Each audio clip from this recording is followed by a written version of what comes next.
Talk Radio. Well, the creep from Canada's here. It's Justin Trudeau, the Prime Minister of that poor country, having him running the show. Turns out 47% of Canadians have decided that their impression of their leader has worsened considerably over his handling of the Freedom Convoy, which was frankly disgraceful, an affront to Western democracy. And yet, here he is on a visit to Britain right now, hobnobbing with the Queen, talking to the Prime Minister. And here he is talking about democracy. Let's have a listen.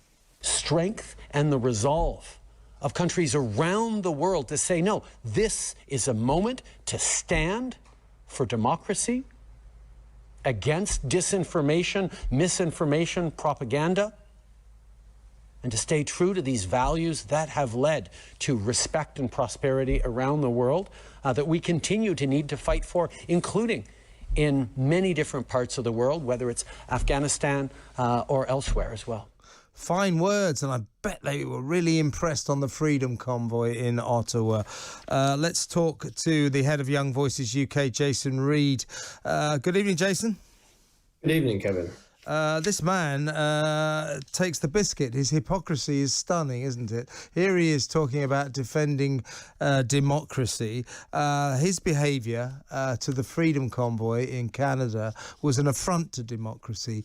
These people were protesting about continued COVID restrictions. He said that because they were protesting about his vaccine policies, that they were anti-vaxxers. That's not necessarily true at all. That many of them were Nazis, racists, misogynists, and that their views were unacceptable. Their views are not unacceptable. They're completely acceptable because Canada is a free democracy. He threatened to freeze their bank accounts. He threatened to send them to jail.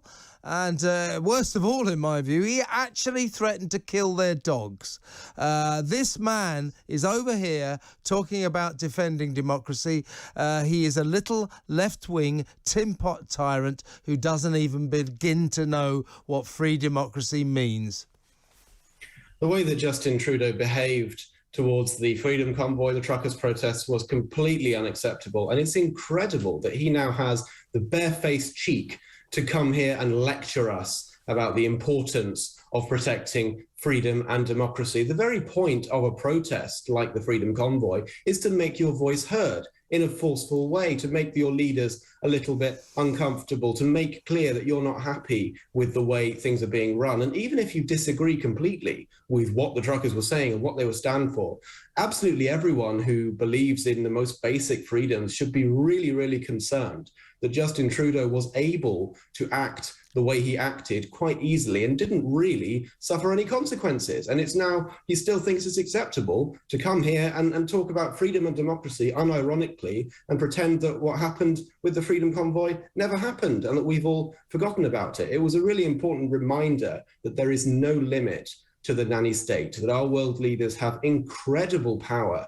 at their fingertips to take away our most basic civil liberties at the press of a button in a lot of cases, and we must never stop standing up for our freedoms. He's a great polisher of his own halo, and of course he's left of centre to say the least.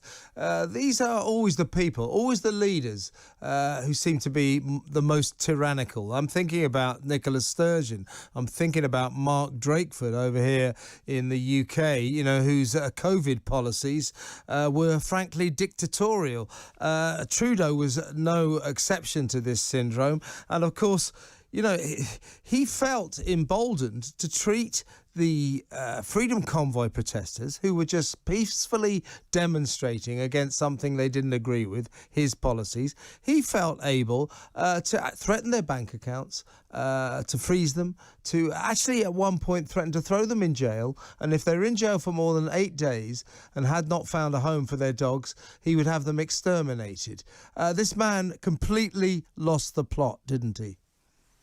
It's remarkable that in this entirely predictable situation of having some people protesting against his very radical COVID policies, his first instinct was to reach for the nuclear option, to do the absolute most he could to bring the full force of the weight with all of its, the weight of the state, with all of its power down on the truckers in order to quash their resistance.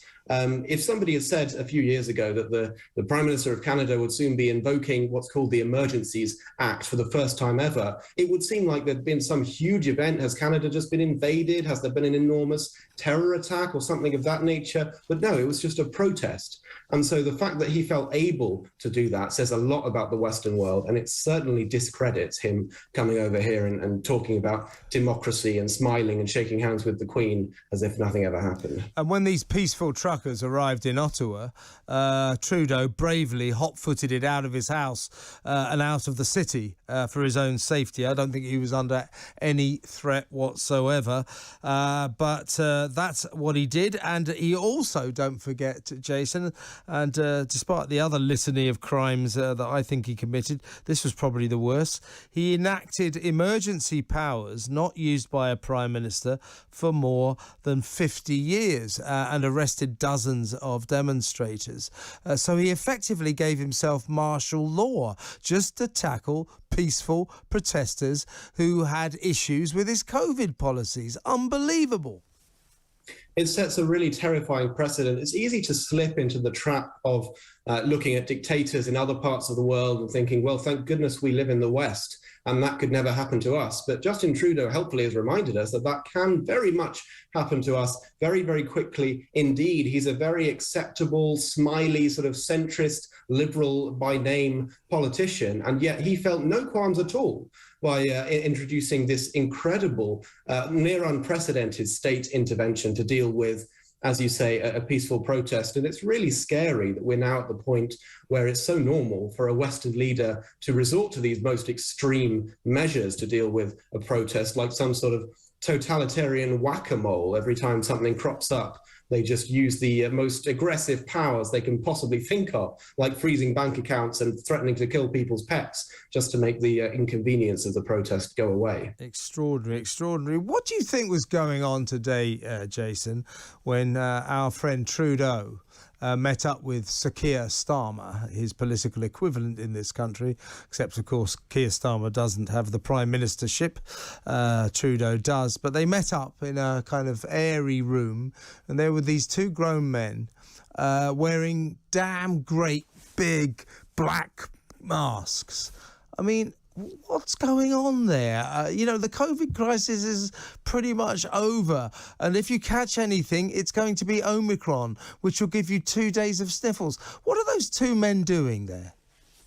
It's incredible that they keep this facade up, that the COVID pandemic is something that still needs to require us to wear masks in each other's presence, even when they are both relatively healthy men. And of course, the irony is that Justin Trudeau then went to meet with the Queen, who is clinically much more vulnerable because of her age, and he was able to shake hands with her and stand very close to her and talk to her without wearing a mask. But when he was doing his photo shoot with Keir Starmer, then it was very important for both of them to wear masks. It's the same thing we saw Meghan and Harry doing last year when they thought they were off camera. They just take their masks off. I'm sure that when the cameras went away and Justin Trudeau and Keir Starmer had their private conversation, the masks came off because they want to be able to speak and sit comfortably, but they still want us plebs to think that they are following all the rules to the letter and going above and beyond the rules, in fact, by wearing a mask even when they don't need to. And so the implication is that we should be ashamed of ourselves for not wearing a mask all day, every day as well. Two things you can be guaranteed of when it comes to left-wing politicians. One, give them half a chance, they become tin pot tyrants, despots. And two, they will never, ever miss an opportunity to signal their own immense virtue. And that's what we saw today. Jason, great to talk to you as always. That was Jason Reid, head of Young Voices UK.